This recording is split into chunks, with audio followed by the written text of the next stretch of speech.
chochote maishani mwako. Anataka kilicho cha thamani. What you treasure. What is that thing that you treasure? It belongs to God.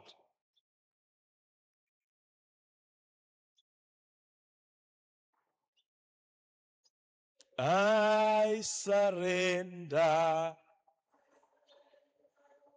All I surrender. All to thee, my blessed Savior. God goes to everything in our lives that we treasure. Sio mabaki. Na nitakuonyesha from Genesis chapter 4. Unakutana in chapter 4 ama chapter 5. Tunakutana na Abeli na Kaini wameenda kutoa. Wakati Abeli anachagua matoleo yake, anachagua kondoo walionona kutokana na zizi lake. Wakati Kaini anachagua masuke ya mbegu ama ile grains ambazo si nzuri, analeta kwa madhabahu, anatengeneza na sadaka yake haikukubaliwa, lakini ya Abeli ikatakabaliwa. Na ndiposa wanakwaya hata sasa hivi tukiwauliza hao, utaona hakuna siku ataimba Kaini alitoa na alitoa. Ni kweli? Ama mshaisikia wakiimba Kaini alitoa? Mwenye alitoa nani? Ni Abel. Lakini Abel gave the best. Anyone who gives the best to our great God, he never walks empty-handed. It's not about what you are giving. It's about demonstration of your relationship to him. Bwana Yesu asifiwe. Bwana Yesu asifiwe. Ukienda, kwa sababu nimesikia kuna ibada ya vijana baadaye, sikilizeni. Hata sisi, kwa nini Biblia inasema katika Mhubiri 12 mstari wa kwanza, mkumbuke muumba wako siku ya ujana wako, kabla hazijaja siku mbaya. God wants the best. Si yetu umezeeka, magoti imefunguliwa screw, alafu ndio unakuja eti unataka utaimba, utacheza vile inatakana kweli? Utajaribu style na haiendi, maana kimeumana. Ni kweli, God goes for the best. As young people, worship the Lord now while you're still strong, while your sight can read the scripture, while you can jump, while you can clap for the Lord. God wants the best. As a church, God wants the best maishani mwetu. Number 2, utoaji unahitaji imani na tumaini. Kuna mambo mawili ambayo tunaiona inakuwa very key: faith and trust, ambayo inaoanishwa katika swala hili la Ibrahimu. Kumbuka, Ibrahimu anapomtoa Isaki, hasemi ya kwamba Mungu atanipatia mtoto mwingine. I want you to see that. Haoni ya kwamba Mungu atampatia mtoto mwingine a replace Isaki. Imani yake ilikuwa atamfufua hata baada ya kumteketeza. Hallelujah. Because he was a son of promise. Kwa hivyo imani na tumaini alilokuwa nalo Ibrahimu lilibeba maisha yake wakati huu.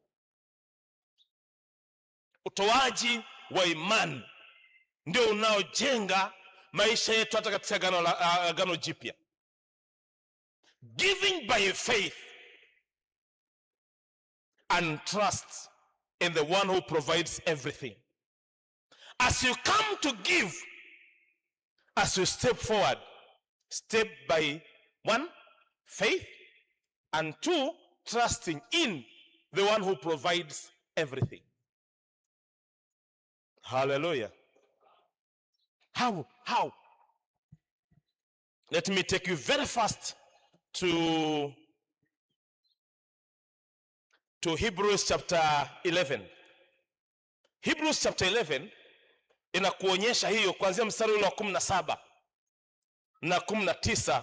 Unasema hivi 17-19, kwa imani Abrahamu alipojaribiwa na Mungu alimtoa Isaki kuwa dhabihu. Yeye aliyekuwa amezipokea ahadi za Mungu alikuwa tayari kumtoa mwanawe aliyekuwa mwanaye pekee awe dhabihu, ingawa Mungu alikuwa amemwambia Abrahamu, uzao wako utahesabiwa kwa njia ya Isaki. Abrahamu alihesabu kuwa Mungu angaliweza kumfufua Isaki kutoka kwa wafu, na kusema kwa mfano alipata tena Isaki kutoka kwa wafu. Haleluya! Unaona hiyo imani ilikuwa kubwa, ni kwamba he knew however much I will sacrifice Isaac, God will resurrect. By the way, this is not the first time Abraham is trusting God for resurrection. He resurrected, God had resurrected the womb of Sarah. Hallelujah. Sarah alikuwa amefika menopause, but God resurrected the womb of Sarah to bring forth a life. And therefore he had known, even now, when I believe in him, when I trust in him, he will resurrect my son once again. And therefore, giving him was not an issue. Hallelujah. Hallelujah.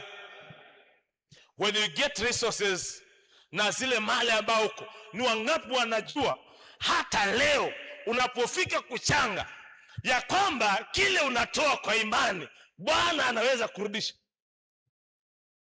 Nani anajua hivyo? Ako na hiyo imani ya kwamba Bwana anaweza kumrudishia kile anachomtolea. Hallelujah. Hallelujah. We need to reach that level. If God is the owner of everything, Psalm 24 verse 1, dunia na vyote vijazavyo ni mali ya Bwana. And I said last time when I came here, it is very difficult to give someone who has everything rather than giving someone who has nothing. If you give someone who has nothing, hata shilingi 10 ata appreciate. Lakini when you're giving to someone who has everything, is a big test, isn't it? Hallelujah. Kupeana yule aliye na kila kitu, ambaye ni mwenye kila kitu, ni mtihani.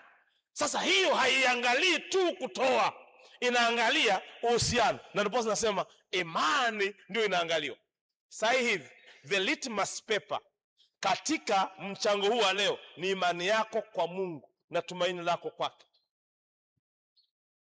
The only son. To what extent can you give the only coin that you have? Bwana Yesu asifiwe. To what extent can you give the only resource that you have? We'll come, the next step, we'll think about another person who demonstrated that. Number 3, utoaji unahitaji upendo na kujitolea. Sacrificial, upendo.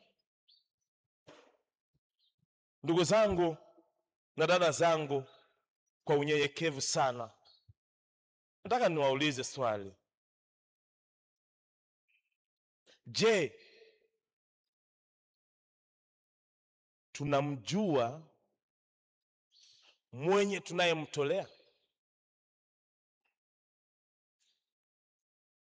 Je, tunampenda mwenye tunayemtolea?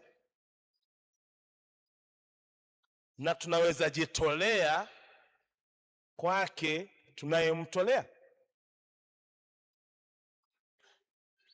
Wakati wote tunapoitishwa kutoa kwa huduma ya Mungu, kueneza ufalme wa Mungu, hiyo kazi si ya mtu yoyote. Unakuta the leadership of the church are servants over time. Ni viongozi walioitwa kwa muda huo kuendeleza ufalme wa Mungu kwa wakati, na muda wao kisha unakuta wameondoka, wameletwa wengine. Kwa hivyo wanapokuita ujumuike katika kueneza ufalme wa Mungu, kueneza ufalme wa Mungu, lazima ujiangalie kwamba number one, unamjua unayempelekea toleo lile. Do you know him?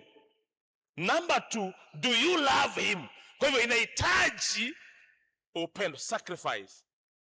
Angalia, Yesu aliketi wakati mmoja katika Mark chapter 12. Mark chapter 12. Yesu anaketi kando ya sadaka, ama mkabala na sadaka ya nini? Na sanduku ya kutolea sadaka. Mstari wa 41 nasema hivi, Marko 12 mstari wa 41. Marko 12 mstari wa 41. Kisha Yesu akaketi mkabala na sehemu ya sadaka zilizokuwa zinawekwa, na kuangalia umati wa watu wakati wakitoa fedha zao kwenye hazina ya hekalu. Matajiri wengi wakaweka kiasi kikubwa cha fedha. Angalia, it's not about the giving, it is about the act, the heart, or the attitude of giving, sacrificial. Lakini mjane mmoja maskini akaja na kuweka sarafu 2 za shaba zenye thamani ya senti 2. Yesu akawaita wanafunzi wake akawaambia, amina amina nawaambia, huyu mjane maskini ametoa zaidi katika hazina yake kuliko wengine wote. So giving is not about the amount, it is about proportion. I talked about this earlier on wakati nimekuja in the past visit, ya kwamba one of the principle of giving is in proportion to what God gives you. Wengi wanatoa, lakini wanatoa mabaki. Wanaweza toa nyingi, mtu anaweza toa hata leo 1,000,000, lakini kama anatoa kwa mabaki yake, anaweza kosa kibali kwa Bwana na baraka. Na mtu mwingine atoe 100,000, ametoa yote na Mungu ambariki. Hallelujah. In other words, nasema hatutoshani uwezo aliotupa Mungu. Kwa hivyo leo hivi tukianza kutoa hapa, toa sacrificial. Ukiangalia in the 2 Corinthians chapter 8 verse 1, the church of Macedonia walitoa kwa uwezo wao na zaidi ya uwezo wao. Maanake nini? Sacrificial. Na Bwana akawabariki katika uwezo waliopewa na Mungu. Nasema namna gani? Bwana leo anaangalia mtu anayetoa, what we call, for this woman was a livelihood. Whatever remained for him to live is what he gave. Abraham the same, amepewa, yani aliambiwa toa huyu mtoto, na anajua ni huyo tu, na huyu anatoa ile senti 2, ni hiyo alibaki nazo. Livelihood, the extent of kwa kiwango gani unaweza mtolea Mungu kiwango hicho. Somo hili wakati mwingi nikilisoma linanitia shime katika kujitahidi na kuchochea maisha yangu ya utoaji. Biblia inasema wengine wote wametoa kutokana na ziada. Unaona? Wengine wote wametoa kulingana na ziada ya mali zao. Ziada ya mali zao. Lakini huyu mjane kutokana na umaskini wake ametoa kila kitu alichokuwa nacho, hata kile anachohitaji kuishi. Hey, such a litmus paper is too high for us to underscore. It's heavy. Maana wametoa hata kile ambacho angetoka kwa ile ibada ndicho angehitaji kula. The only thing she had is what she gave. And the Bible says, aliondoka madhabahuni Bwana akiwa amembariki. Inategemea utoaji ni uhusiano wako na Mungu. Kuna mahali nienda kufundisha nikawaambia hivi, as a leader and a pastor and as a preacher, it will take me 5 minutes during your notices to know your relationship with God, particular if you read out the offerings. Hallelujah. Inachukua dakika 5 wakati nasikia matangazo ambayo inasomwa na matoleo. Ukisikia matoleo uangalie idadi, unaweza jua umbali gani hawa watu wanampenda Mungu. Hallelujah. Hallelujah. Giving is direct proportional to how we love our God. Hata nikiwauliza sasa na nikuja nikauliza swali hilo wakati uliopita, mwenye unampenda unaweza mpea nini? Ni nini ambao unampea? Mwenye anadai ya kwamba unampenda ama unadai unampenda, unaweza mpatie 100? Ngoja tunauliza. Mwenye ambao unasema nakupenda, unaweza mpatie 100? Wewe ukipewa 100 na mtu ambaye anasema anakupenda, utaipokea? Is that person proving that he loves you? 100 at our age? 200? Tunaulizana. Wajua, we are having a sober conversation. 300? 500?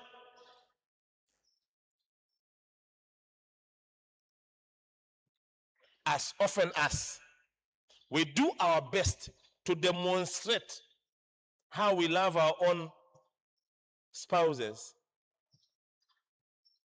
but we fail to demonstrate the same to God. Hallelujah. Hallelujah. Wakati unaweza siku ya birthday unaweza patia mchumba wako hata gari, uiweke, ukifungua uiweke katikati ya keki. Hakuna siku umeamua kuja kuleta funguo ya gari kwa kanisa la Mungu. Mwambie Bwana, nakupenda na moyo wangu wote. Hallelujah. Hii gari na itoa kudhihirisha upendo wangu kwako, itumike kuendeleza kazi za Mungu, ama haiwezi? Hallelujah. Hallelujah.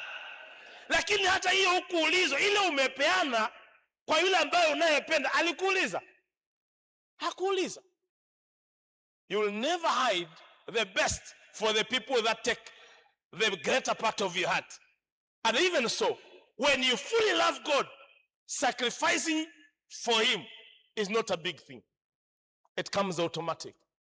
It comes automatic. Hallelujah. Inakuja tu, inatokea tu. Ukiambiwa ni nani mnatolea? Ni Bwana, niko hapo. Ni nani? Ni Mungu, niko hapo. No one coerces you. And that's why the Bible says he loves. The last thing that I want, the second last that I want to say is, Mungu huangalia moyo katika utoaji. Moyo. He checked the heart of Abraham. Aliangalia moyo. Akamwambia Ibrahimu, na sasa mstari wa 15 na 14 na 15. Angalia mstari wa 14 na 15 anasemaje? Sorry. Kwa habari ya Ibrahimu. Mstari wa ngapi? wa 14 nasema hivi, Abrahamu akapaita mahali pale Yehova Jire, yaani Bwana atatupatia. Mpaka siku ya leo inasemekana katika mlima wa Bwana itapatikana. Basi malaika wa Bwana akamwita Abrahamu kutoka mbinguni mara ya pili, akasema, ninaapa kwa nafsi yangu, asema Bwana, kwamba kwa sababu umefanya jambo hili na hukunizuilia mwanao wa pekee, hakika nitafanya nini? Nitakubariki. Hakika nitafanya nini? Nitakubariki, na nitauzidisha uzao wako kama nyota za angani na kama mchanga ulioko pwani. Wazao wako watamiliki miji ya adui zao. Hallelujah. I saw the heart of Abraham. Kama kuna kitu Mungu anaangalia na moyo wako leo, haangalii unatoa shilingi ngapi, anaangalia moyo wako pia. It's not giving for formality, eti tuje tutoe muda upite.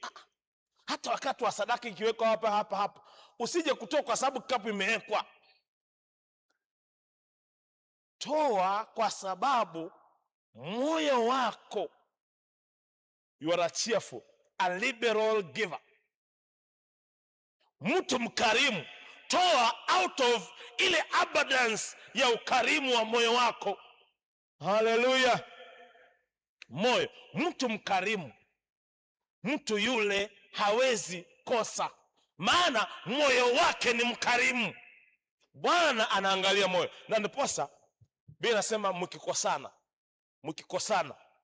Na sijui kama mchungaji umeona tangu anze huduma.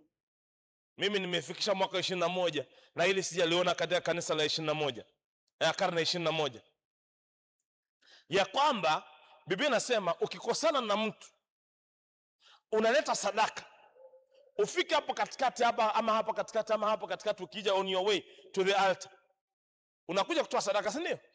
Alafu unakumbuka nimekosana na fulani na sijatengeneza. Unaambia acha sadaka hapo mahali umefika, unaiacha hapo, nenda utengeneze na huyo mtu kwanza, ndio uje uchukue sadaka uje uilete. God is not interested on the offering, he is interested on the heart and relationship. Hallelujah. Hallelujah. Ya kwamba Bwana anazingatia moyo, anapendezwa na moyo wa mtu, maisha ya mtu, vile unavyoishi na watu, vile unavyoenenda. Anaangalia maisha yako jamani. God has everything. In fact, nikifundisha who God is, I normally say God is self-sufficient. And therefore, anaangalia moyo wako uko namna gani, moyo wangu uko namna gani, mioyo yetu iko namna gani inapofika habari ya kujitolea kwa Bwana. Na mwisho, moyo unaomtolea Mungu kwa imani, moyo ule unabarikiwa, unachochea utoaji, huchochea baraka za Mungu. Abrahamu alikuja toa mtoto wake, alikuja mkosa mtoto wake, alikuja mkosa. Haleluya. Alikuja mkosa mtoto wake, hakumkosa. Lakini Bwana alitoa ama hakutoa? Alitoa sadaka nyingine, si ndio? Na sadaka hii inaitwa nini? Akaambiwa angalia nyuma, utaona kondoo. Do you know ultimately the ram was a typology of Jesus himself. Jesus becomes the substitute on our behalf at the altar. So he dies on our behalf. Kwa hivyo ultimately giving must be Christ-centered. Tusipoiona hiyo, ile kondoo anayekuja pale, anayeonekana pale ni mfano wa Yesu mwenyewe anayekufa badala ya. We call about substitute. You can go and read about Jesus the substitute theology. Jesus the substitute. So he dies on behalf of Isaac. Kwa hivyo ile kondoo inakuwa ni mfano wa Yesu mwenyewe. Maana Yesu anakuwa sadaka ya kuteketeza, sadaka ambayo inatoka mara moja tu na inamaliza the sacrificial systems. Nasema namna gani? As I finish, naomba tujitie ama tujipige moyo konde na kumwambia Bwana, chochea moyo wa utoaji. Mtu yoyote anayemtolea Mungu huachilia baraka zake katika maisha yake. Na ndipo Biblia inasema kwamba kuna mmoja, ile nilikuja nikawasomea hapa Mhubiri Mithali mlango wa 11:25, 24 na 25. Kuna mmoja anayezuia isivyostahili naye huishia umaskini, na kuna mmoja anayetapanya. There is one who scatters and grows even richer. There is one who holds unduly and grows even in want or poorer. Mungu atujalie neema ya kuelewa hili neno la Mungu. Tusimame sote. Tusimame tunapotafakari neno la Mungu. Tunataka tuangalie hili. Mungu anatafuta kile kilicho na thamani. Unapokuja kumtolea, angalia kile kilicho na thamani. Mungu anaangalia imani yako na tumaini kwake unapokuja kumtolea. Mungu anaangalia moyo wako na moyo wangu tunapokuja kumtolea. Mungu anaangalia how far we have sacrificed in terms of our devotion to him. Cheerfully giver. Cheerfully, not grudgingly. Mwambie Bwana, chukua fursa hii 1 minute as we ponder on the word of God. Just go before the Lord and pray to God that God will continue empowering you in thinking about giving and your giving in life. And as a family, Abraham and the son went in a solitude place in Mount Moriah, and they gave to the Lord as a family. As a family, you're coming in the presence of God in giving.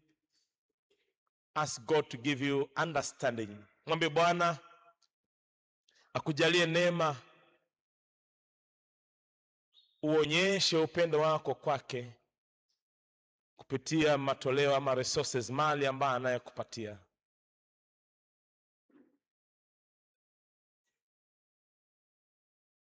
Weka hazina yako mbinguni, mahali nondo na kutu, mahali wevi na wanyang'anyi hawezi fikia.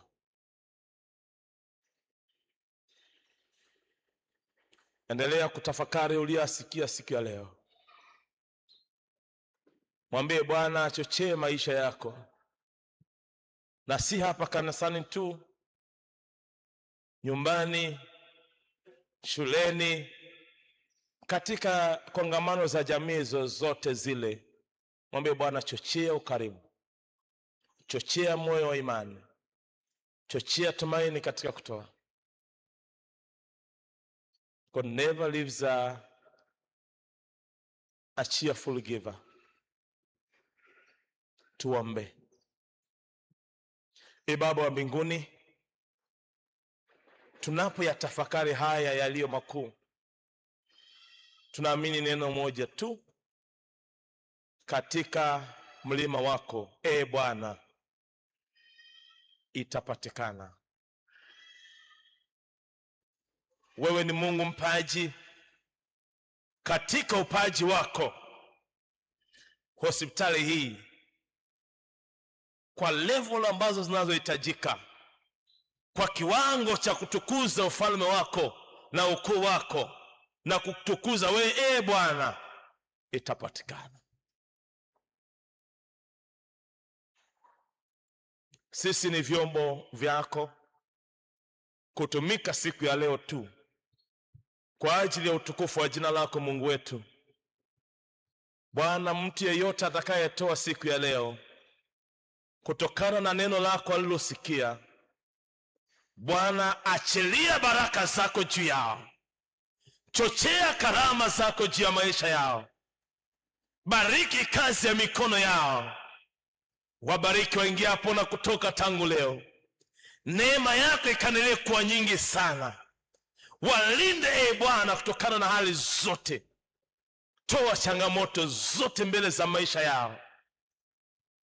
Bwana, ijulikane kwako ya kwamba wanaojitolea kwako wako na baraka zitokazo kwako, baraka zisizo na majuto. Mungu uliye hai, asante kwa sababu wewe ni Mungu mkuu.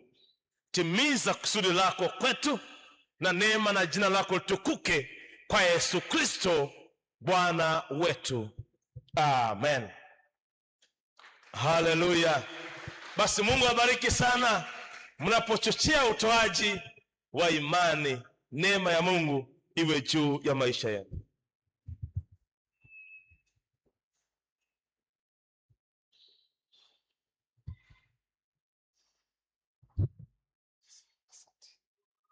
Bwana Yesu asifiwe. Amen. Asante mtumishi wa Mungu. May God bless you a lot. May God bless us all. It is a very powerful word that we have heard, and I believe that God is speaking to us in a special way, that we serve him sacrificially. Hiyo kile tunachotoa katika siku ya leo ni kweli ni sadaka. Cheni tupate nafasi kwanza tukaweze kuheshimu Mungu kwa matoleo yetu ya sadaka. Mzee Anthony ataweza kuendelea na kuratibu. Kisha baada ya matoleo ya sadaka ndipo ambapo sasa tutaingia katika matoleo yale mengine ya mradi wetu.